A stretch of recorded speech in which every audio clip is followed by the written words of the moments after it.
Hello everyone, welcome to our channel Radiatic. तो जो mock test series चल रहा था MCQ questions of radiotherapy and radiology technologist examination का, आज है हमारा मॉक टेस्ट सीरीज नंबर 4, जिसमें कि हम लोग देखेंगे general and mostly asked questions को।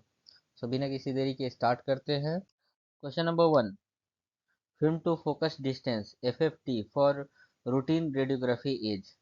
दैट मीन्स कि फिल्म से फोकस डिस्टेंस एफएफडी जो होता है रूटीन रेडियोग्राफी में, वो कितना होता है। ऑप्शन है हमारे पास A 50 centimetre, B 200 centimetre, C 100 centimetre, D 500 centimetre. इसका सही आंसर क्या होगा? Option C 100 centimetre. ठीक है, अप्रॉक्स 100 सेंटीमीटर होता है अब हमारा फिल्म टू फोकस डिस्टेंस। ठीक है, ये जैसे कि फोकल स्पॉट हो गया, डेट मीन्स फोकस। ठीक है, यहाँ से एक्सरे बीम निकलती है, यहाँ से निकलने बाद से ये object object that means patient body हो सकता है या फिर कोई फैंटम हो सकता है। ये जो होता है फिल्म होता है। ठीक है, यहीं पे फिल्म प्लेस होता है, तो ये यहाँ से यहाँ तक के डिस्टेंस को, ठीक है, ये फोकल स्पॉट से लेकर के ये फिल्म तक के डिस्टेंस को हम लोग बोलते हैं film to focus distance. And object से लेकर के जो फिल्म का डिस्टेंस होता है उसको हम लोग बोलते हैं object to film distance. Question number 2, which interactions occur when an X-ray photons interact with an atoms and causes the ejection of an electrons। मतलब कि इंटरेक्शन ऑफ मैटर में एक्सरे फोटॉन्स इंटरेक्ट करने के बाद से कि किसी भी एटम से इजेक्शन होता है इलेक्ट्रॉन्स का, वो कौन सा इंटरेक्शंस है। ऑप्शन है हमारे पास A Compton scattering, B photoelectric absorption, C bremsstrahlung radiation, D pair production. सही आंसर क्या होगा? Option B photoelectric effect. ठीक है, जब कोई भी फोटॉन्स, ठीक है, फोटॉन्स जब किसी भी मेटल सरफेस या एटम से टकराता है, ठीक है, तो वहां पे क्या होता है, इजेक्शन ऑफ इलेक्ट्रॉन्स होता है। ठीक है, तो उसको हम बोलते हैं photoelectric effect. Question number 3, in X-ray tube what is the role of the cathode. X-ray tube में कैथोड का क्या रोल है। ऑप्शन है हमारे पास A it absorb the X-ray produce during the interactions, B to produce electrons through a process called thermionic emission, C. It is the location where the X-ray photon are emitted. D. It convert electrical energy into heat। सही answer क्या होगा इसका? ये x ray tube में जो cathode का role होता है, वो क्या होता है, इलेक्ट्रॉन का इमिशन। ठीक है, इलेक्ट्रॉन को प्रोड्यूस करता है, जिसको हम लोग थर्मोनिक इमिशन भी बोलते हैं। ठीक है, तो इसका सही आंसर क्या होगा? Option B to produce electrons through a process called thermionic emission. देखिए यहाँ पे जो एक्सरे ट्यूब है, ठीक है, ये एनोड साइड है और ये कैथोड साइड है। कैथोड साइड में यहाँ पे जो फिलामेंट है, यहीं से इलेक्ट्रॉन का इमिशन होता है। ठीक है, इलेक्ट्रॉन का प्रोडक्शन होता है। ठीक है, ये फिलामेंट जो होता है वो टंगस्टन मटेरियल का होता है। इसको जब हीट करते हैं, इलेक्ट्रिकल सप्लाई देते हैं, तो यहाँ से इलेक्ट्रॉन प्रोड्यूस्ड होता है। ठीक है, यही इलेक्ट्रॉन जा करके टारगेट, ये टारगेट भी होता है जो एनोड साइड है। ठीक है, ये टारगेट भी टंगस्टन मटेरियल का होता है। ये इलेक्ट्रॉन इसी टारगेट पे स्ट्राइक करके एक्सरे का प्रोडक्शन होता है। ठीक है, एंड जो इमिशन ऑफ इलेक्ट्रॉन है, इस प्रोसेस को हम लोग थर्मोनिक इमिशन भी बोलते हैं। Question number 4, the process by which high energy electron strike the anode and produce X-ray is called। High energy electron जब स्ट्राइक करता है एनोड पे तो प्रोडक्शन होता है एक्सरे का, इस प्रोसेस को क्या बोलते हैं। ऑप्शन है हमारे पास A photoelectric absorption, B bremsstrahlung, C Compton scattering, D pair production. इसका सही आंसर क्या होगा? देखिए ऑप्शन ए जो है, सी है और डी है। ठीक है, ये तीनों क्या है, फोटोन इंटरेक्शन विथ मैटर है। ठीक है, तो ये तीनों प्रोडक्शन ऑफ एक्सरे में तो आएगा ही नहीं। ठीक है, तो इसका सही आंसर क्या होगा? Option B bremsstrahlung. ठीक है, एक्सरे को हम लोग दो टाइप से प्रोड्यूस करते हैं, एक होता है ब्रह्मस्लंग, दूसरा होता है केराटेटिक एक्सरे। ब्रह्मस्लंग को ब्रेकिंग रेडिएशन भी हम लोग बोलते हैं। Question number 5, which of the following is not an energy loss mechanism when electrons hit the anode target in an X-ray tube। ठीक है, जब एक्सरे ट्यूब में इलेक्ट्रॉन्स जो होता है वो हिट करता है एनोड टारगेट को, तो इन सभी ऑप्शंस में से कौन सा ऑप्शंस में एनर्जी लॉस मैकेनिज्म नहीं होता है? ऑप्शन है हमारे पास A X-ray photon production, B heat generation, C conversion of kinetic energy into electrical energy, D secondary radiation production. तो इसका सही आंसर क्या होगा? Option C. जब काइनेटिक एनर्जी को इलेक्ट्रिकल एनर्जी में कन्वर्ट करते हैं तो वहां पे एनर्जी लॉस मैकेनिज्म नहीं होता है। Question number 6, which of the following is the most effective method of reducing radiation exposure to a patient during an X-ray procedure? X-ray procedure करने के दौरान इन ऑप्शंस में से कौन सा ऑप्शंस मोस्ट इफेक्टिव है जिसमें कि रेडिएशन एक्सपोजर पेशेंट को कम से कम लगेगा? ठीक है, तो ऑप्शंस है हमारे पास A using the lowest possible exposure time, B using high energy x rays, C increasing the kilo volt setting, D increasing the tube current. सही आंसर क्या होगा इसका? Option A using the lowest possible exposure time. जितना कम exposure time हम लोग possibly दे सकते हैं पेशेंट को उतना हमें देना चाहिए। उसमें क्या होगा कि एक्सरे प्रोसीजर करने के दौरान में पेशेंट को एक्सपोजर कम से कम लगता है। Question number 7, in radiation protection what is the primary purpose of using a lead apron? Radiation protection में जब लेड एप्रॉन हम लोग यूज करते हैं उसका प्राइमरी पर्पस क्या है? ऑप्शन है हमारे पास ए to improve the image quality, b to reduce the amount of scatter radiation reaching the patient, c to prevent radiation exposure to sensitive body parts, d to increase the radiation dose to the target area। तो देखिए option A जो है हमारे पास जो है to improve the image quality, तो इसमें लेड एप्रॉन का इमेज क्वालिटी से कोई रिलेशन है नहीं, तो ये होगा ही नहीं। ऑप्शन जो डी है to increase the radiation dose to the target area, ठीक है, तो इसमें भी हमारा कोई रिलेशन है नहीं लेड एप्रॉन का। ठीक है, ऑप्शन बी है जो है वो है to reduce the amount of scattered radiation reaching to the patient. ठीक है, तो ये भी हमारा यूज होता नहीं, इसका प्राइमरी पर्पस नहीं है लेड एप्रॉन का। तो ऑप्शन जो सी है हमारा वो सही आंसर है, to prevent radiation exposure to the sensitive body parts. Question number 8, which principle of radiation protection suggests increasing the distance between the radiation source and the person? Radiation protection का कौन सा principal है जो suggest करता है radiation source और person के बीच का डिस्टेंस इंक्रीज करने का? ऑप्शन है हमारे पास ए time distance and shielding, b the inverse square law, c the law of energy conservation, d the photoelectric effect। इसका सही आंसर क्या होगा? तो देखिए ऑप्शन सी और जो डी है, ठीक है, यह क्वेश्चन से तो रिलेट है नहीं, ठीक है, तो ये होगा ही नहीं। ऑप्शन जो ए है उसमें क्या है, टाइम डिस्टेंस एंड शील्डिंग, जो कि है अलारा प्रिंसिपल्स में। ALARA principle that means as low as reasonably achievable. ठीक है, प्रिंसिपल्स है जिसमें कि टाइम डिस्टेंस और शील्डिंग है, जहाँ की टाइम का मतलब क्या हुआ कि हमें मिनिमम टाइम, जितना मिनिमम टाइम पॉसिबल हो सके उतना मिनिमम टाइम रेडिएशन एरिया में या एक्सपोजर जोन में होना रहना चाहिए। डिस्टेंस दैट मीन्स सोर्स से या फिर रेडिएशन जोन से एक प्रॉपर डिस्टेंस मेंटेन करके रखनी चाहिए। शील्डिंग दैट मीन्स जो बंकर होते हैं जहाँ पे रेडिएशन के इक्विपमेंट्स रखे हुए हैं, ठीक है, वहाँ वो जो बंकर्स होते हैं उसकी प्रॉपर शील्डिंग होनी चाहिए। ठीक है, तो इसमें सही आंसर क्या होगा इसका? Option be the inverse square law. ठीक है, क्यों, क्या इनवर्स स्क्वायर लॉ क्या होता है? यह होता है इंटेंसिटी और डिस्टेंस के बीच का रिलेशन। ठीक है, तो इनवर्स स्क्वायर लॉ क्या कहता है? Intensity is inversely proportional to distance square. ठीक है, इसलिए हम लोग बोलते हैं इसको इनवर्स स्क्वायर लॉ। ठीक है, जिसमें कि आई इज इक्वल टू होता है 1/d²। Question number 9, which factor will primarily affected the sharpness of a radiographic image? कौन सा प्राइमरी फैक्टर है जो कि रेडियोग्राफिक इमेज की शार्पनेस को अफेक्ट करता है? ऑप्शन है हमारे पास A kilo volt setting, B exposure time, C focal spot size, D grid ratio. तो इसका सही आंसर क्या होगा?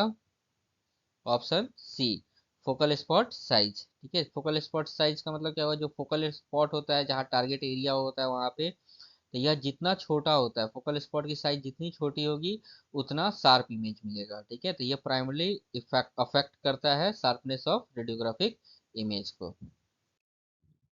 Question number 10, the dose of radiation required to produce observable biological effect depends on all of the following except biological effect of radiations। इन सभी में से किसी एक पे डिपेंड नहीं करेगा, बाकी तीन पे डिपेंड करेगा। वह जिस किसी एक पे जिस पे डिपेंड नहीं करेगा वो ऑप्शन कौन सा होगा? ठीक है, जिसपे कि डोज ऑफ रेडिएशन रिक्वायर्ड नहीं होगा to produce observable biological effect depends. ठीक है, तो इन ऑप्शंस में से सही आंसर कौन सा होगा? ऑप्शन है हमारे पास A the type of radiation, B the age and the sex of individuals, C the energy of the radiation, D the distance from the radiation source. किस पे biological effect of radiation depend नहीं करेगा? देखिए, type of radiation पे depend करेगा। ठीक है, किस टाइप का रेडिएशन से उस पर बायोलॉजिकल इफेक्ट होता है। एज एंड सेक्स पे भी डिपेंड करेगा, एनर्जी ऑफ रेडिएशन पे भी डिपेंड करेगा। ठीक है, तो डिपेंड किस पे नहीं करेगा? The distance from the radiation source. इसका सही आंसर क्या होगा? Option D, the distance from the radiation source. Question number 11, which of the following factors influence the biological effect of radiation exposure. इन सभी ऑप्शंस में से कौन सा फैक्टर्स है जो कि इन्फ्लुएंस करता है बायोलॉजिकल इफेक्ट ऑफ रेडिएशंस का? ठीक है, ऑप्शन है हमारे पास A the dose and the energy of the radiation, B the type of radiations and the tissue type, C the age and the genders of the individuals, D all of the above. तो कौन सा इसमें factor है जो कि influence करेगा biological effect of radiation exposure पे? तो इसका सही आंसर क्या होगा? Option D, all of the above, क्योंकि डोज पे भी डिपेंड करेगा, एनर्जी पे भी डिपेंड करता है, एनर्जी ऑफ रेडिएशन पे भी डिपेंड करता है, टाइप्स ऑफ रेडिएशन पे भी डिपेंड करता है बायोलॉजिकल इफेक्ट, टिश्यू टाइप्स पे भी डिपेंड करता है, पेशेंट का एज एंड जेंडर या फिर जो इंडिविजुअल्स हैं उनके एज और जेंडर पे भी डिपेंड करता है biological effect of radiation. Question number 12, in magnetic resonance imaging, that means MRI, which of the following properties of tissue is used to create the image।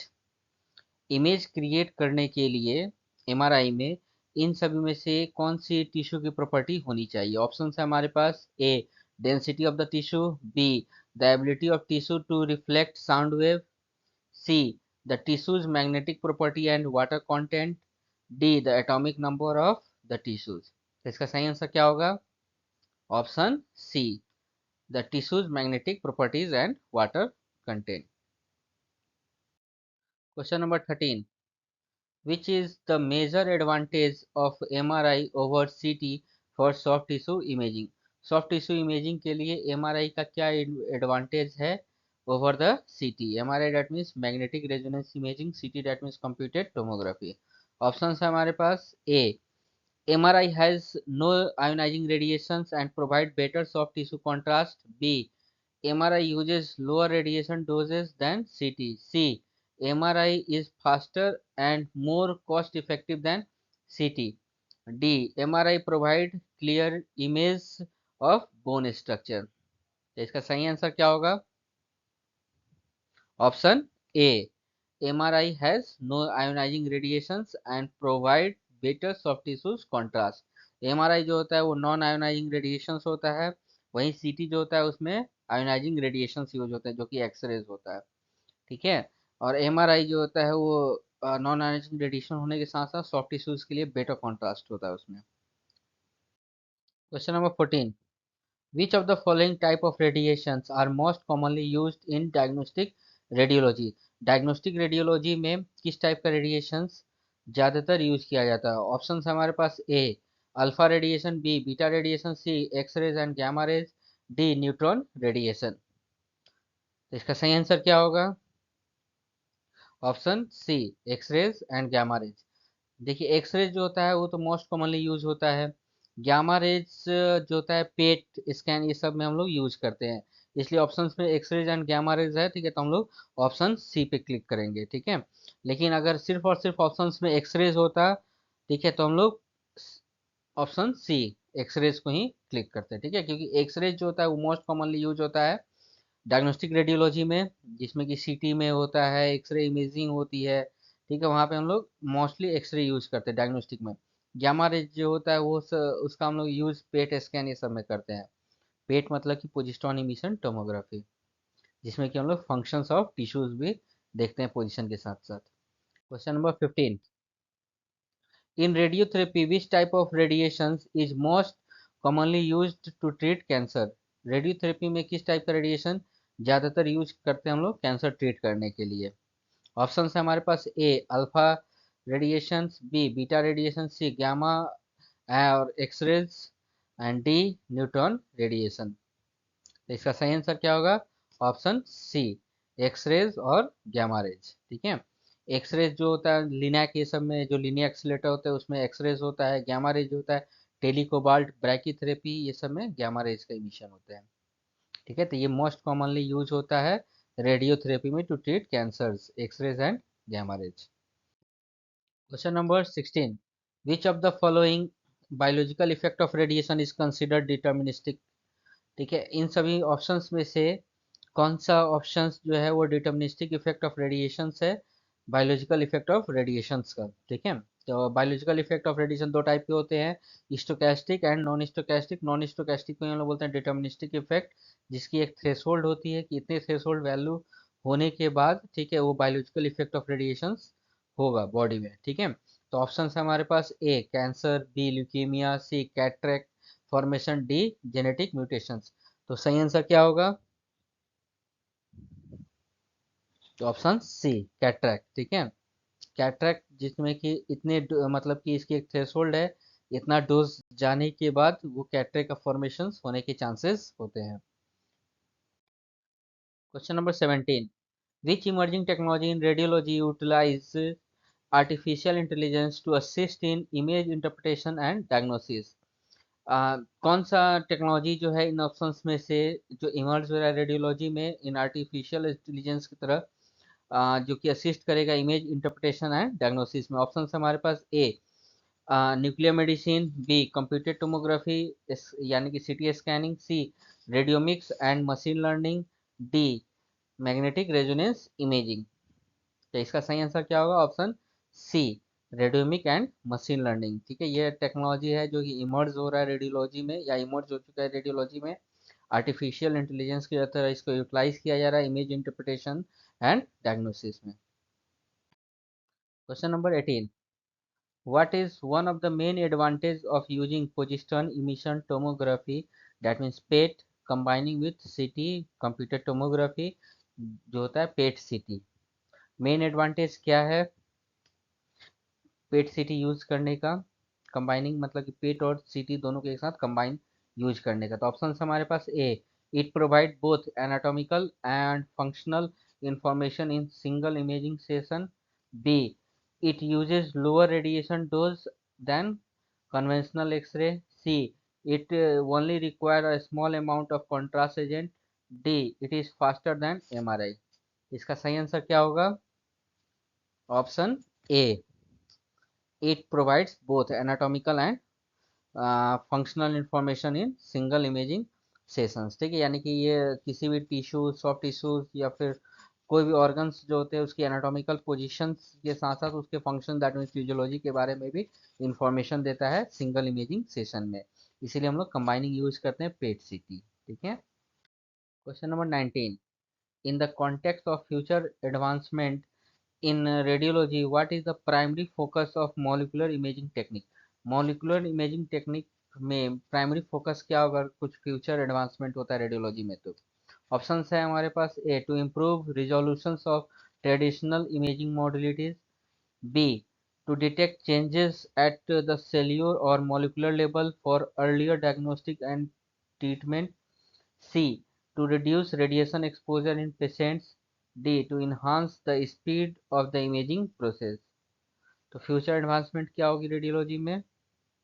इसमें मतलब प्राइमरी फोकस हमारा क्या होगा मॉलिकुलर इमेजिंग टेक्निक के लिए? तो option सही answer क्या होगा इसका? B to detect changes at the cellular और molecular level for earlier diagnostic and treatment.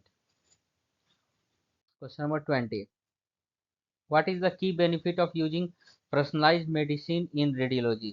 Personalise medicine use करने का रेडियोलॉजी में क्या बेनिफिट है? ऑप्शन है हमारे पास। A, to decrease the number of image procedure required. B, to tailor imaging and treatment strategy to the individual's genetic and molecular characteristics. C, to replace the traditional image technique with genetic test. D, to reduce the radiation doses for all patients. इसका सही answer क्या होगा? Option B, to tailor imaging and treatment strategy to the individual's genetic and molecular characteristics. Thank you so much for watching.